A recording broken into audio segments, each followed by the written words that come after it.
लेकर आ गए। पिछले टेस्ट में एक गलती हो गई थी मुझसे, तो उसको सुधार करना चाहता हूं, और गलती भी जल्दबाजी में हो गई।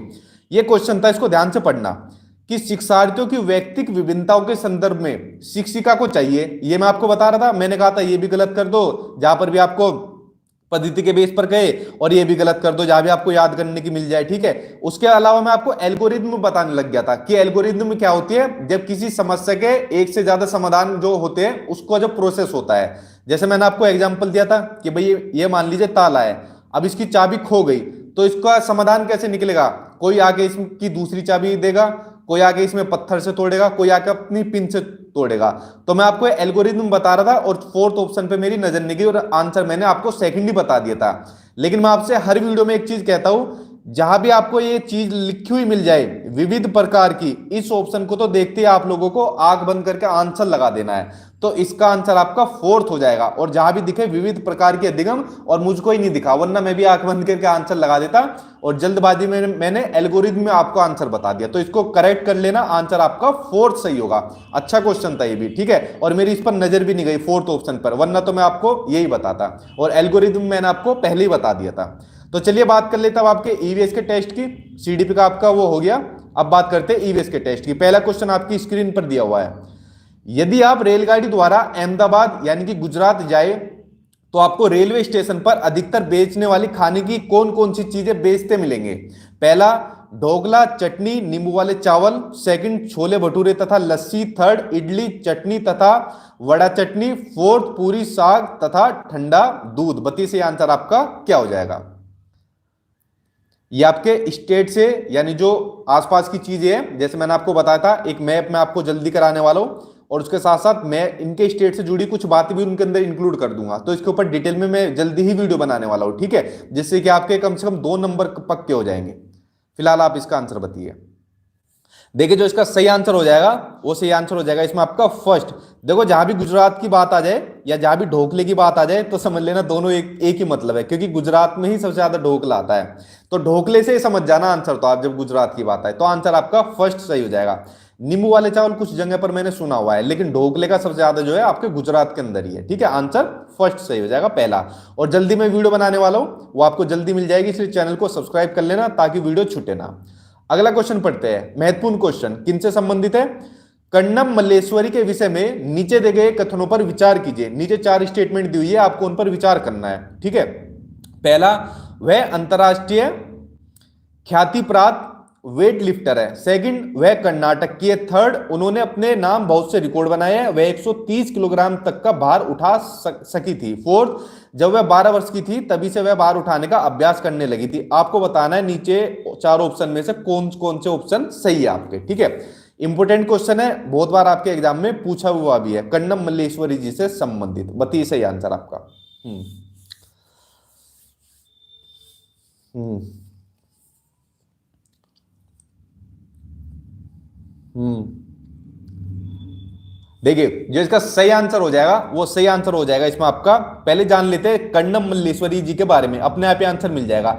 सबसे पहला पॉइंट कि वो एक वेट लिफ्टर थी, ये आपका पहला पॉइंट हो गया। दूसरा पॉइंट हो गया, वो आपकी कर्नाटक की रहने वाली नहीं थी, इसको लिख लो आप, वो आपकी आंध्र प्रदेश की रहने वाली थी, ठीक है। ये आप लिख लो इसको, वो आपकी आंध्र प्रदेश की रहने वाली थी। दूसरा पॉइंट हो गया। तीसरा पॉइंट हो गया, उन्होंने अपने नाम बहुत से रिकॉर्ड बनाए और 130 किलोग्राम तक का भार उठा सकी थी। तीसरा पॉइंट बन गया। चौथा बन गया, जब वह 12 वर्ष की थी तभी से वह भार उठाने का अभ्यास करने लगी थी। और पांचवा पॉइंट बन गया, उन्होंने बाहर इंडिया के बाहर कितने मेडल जीते थे? टोटल 29 मेडल जीते थे, 29 मेडल जीते थे। तो देखिए, मैंने इनसे संबंधित जितने भी पॉइंट थे सब आपको बता दिए, आपके एनसीईआरटी में ये सब पॉइंट दिए हुए, इनसे बाहर आपका कुछ नहीं आएगा। तो आंसर कौन सा सही हो गया भाई? आपका ऑप्शन दूसरा गलत था, तो आंसर कौन सा सही हो जाएगा?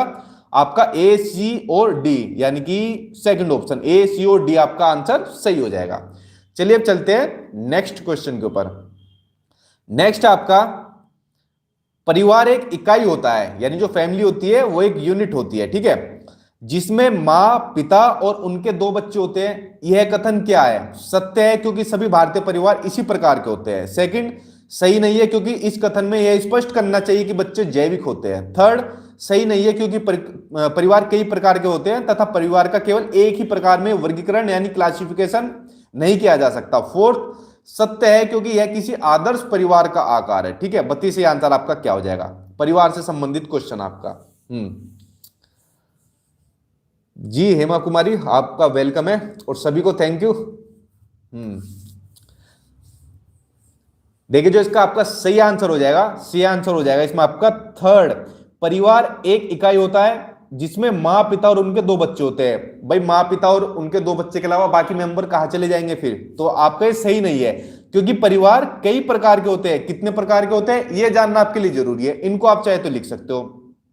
एक तो होते हैं आपके संयुक्त परिवार, इसको आप लिख लो, आपके लिए फायदेमंद रहेगा, ये क्वेश्चन आपका बहुत बार पूछा भी जाता है। ठीक है, एक तो आपके होते हैं संयुक्त परिवार। अब इसको ध्यान से सुनना, संयुक्त परिवार कौन से होते हैं, जिसमें माता पिता, उनके बच्चे और बाकी के मेंबर, दादा दादी चाचा चाची, ये सब होते हैं, वो होता है आपका संयुक्त परिवार।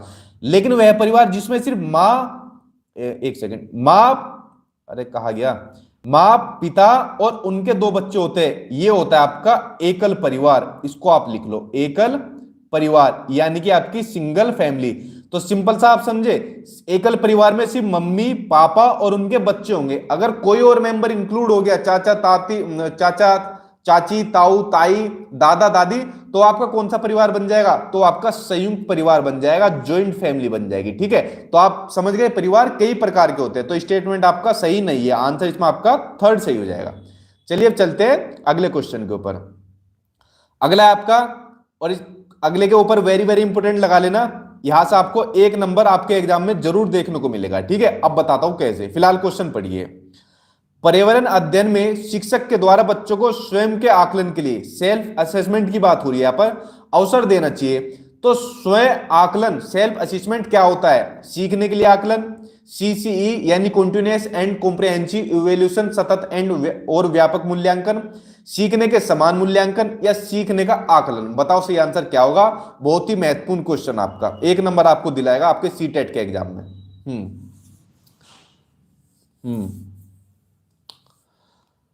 नोट्स लेने हैं तो नोट्स के लिए मैंने स्टार्टिंग में अपना मोबाइल नंबर दिया हुआ है, उस पर मैसेज कर देना, आपको मिल जाएंगे नोट्स। ठीक है, इसलिए मैं स्टार्टिंग में डालता हूं अपना व्हाट्सएप नंबर, ताकि आप लोगों की क्लास डिस्टर्ब ना हो। देखिए जो क्वेश्चन नंबर 4 है उसका आंसर हो जाएगा आपका सीखने के समान आकलन, यानी असेसमेंट एज लर्निंग। इसमें क्या होता है, इसमें खुद आकलन किया जाता है। इसमें टीचर जैसे बच्चों को अलग अलग ग्रुप में बांट देगा। कैसे, अब देखो स्कूल के अंदर आपने देखा होगा हमारी मैडम क्या होती थी, ये अलग अलग 2 ग्रुप में बांट दिया हमको। एक ग्रुप में तो हम हो गए, ठीक है, दूसरे ग्रुप में दूसरे बच्चे हो गए। अब यहां से एक बच्चे ने क्वेश्चन पूछा, इसने आंसर दे दिया, दूसरे को बच्चे ने क्वेश्चन पूछा, इसने आंसर नहीं दिया, तो मैडम क्या बोलती थी, इन्हें सजा देती थी कि भाई तुम अपने आप कुछ भी सजा दो। हम बोलते थे कि इसका थप्पड़ लगाएगा, इस तरीके की सजा होती थी। ठीक है, मतलब अलग अलग गेम होते थे, आप लोगों ने भी किया होगा। तो यहां पर क्या हो रहा है, यहां पर बच्चा क्या काम कर रहा है, खुद आकलन कर रहा है। ठीक है, यानी आपस में भी कर रहे हैं और खुद से भी कर रहे हैं, तो हो जाएगा असेसमेंट एज लर्निंग। उसके अलावा अगर बात करें आपकी असेसमेंट फॉर लर्निंग, यानी सीखने के लिए आकलन क्या होगा, इसमें टीचर खुद बच्चों से क्वेश्चन करता है। वहां पे तो आपस में कर रहे थे, खुद से आकलन कर रहे थे, यहां पर टीचर बच्चों से खुद क्वेश्चन करेगा और फिर जो भी कमियां होगी बच्चे की, जो भी एरर्स होंगे, उनको पता लगाकर उनका उपचार करेगा। ठीक है, जैसे कि मैं आप लोगों का करता हूं, जो भी आप लोगों की कमियां हो जाती है उनका मैं समाधान करके वीडियो में समाधान करता हूं। ठीक है, आंसर बता के, ये हो गया आपका। उसके अलावा अगर बात करें, इसको देख लो एक बार, सीखने का आकलन, ये क्या होता है, ये आपका जो पूरे साल के शिक्षण सत्र के एंड में किया जाता है, ये होता है आपका सीखने का आकलन।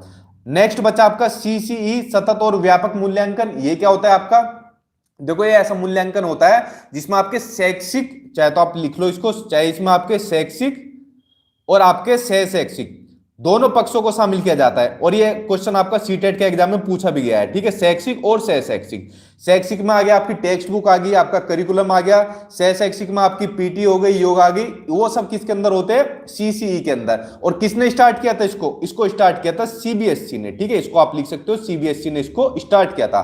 वैसे अब सीसी के स्टार्टिंग इसके ऊपर अब एक और नया आ गया है, एसएससी के नाम, एसबीए के नाम से आ गया, स्कूल बेस्ड असेसमेंट। ठीक है, ये हालांकि अब ये चल रहा है। तो आप चारों को आपने अच्छे तरीके से समझ लिया। इन चारों से कोई ना कोई सा एक क्वेश्चन आपके एग्जाम में जरूर देखने को मिलेगा, इसलिए इन चारों को अच्छे तरीके से करके समझ लेना आप। चलिए अब चलते हैं अगले क्वेश्चन के ऊपर। महत्वपूर्ण क्वेश्चन था क्वेश्चन नंबर 4। अगला क्वेश्चन है, रात में जागने वाले जानवर हर चीज को कैसे देखते हैं, हर रंग में देख सकते हैं, केवल काली और सफेद ही देखते हैं, थर्ड केवल हरे रंग में देख सकते हो, फोर्थ केवल लाल रंग में देख सकते हैं। बताइए इसका आंसर क्या होगा। ठीक है, रात में जागने वाले भाई जानवर होते हैं। ठीक है, और मैं सिर्फ जानवर की बात कर रहा हूं जो रात में जागते हैं, कोई अपने दिल पर मत लेना इसको। जी।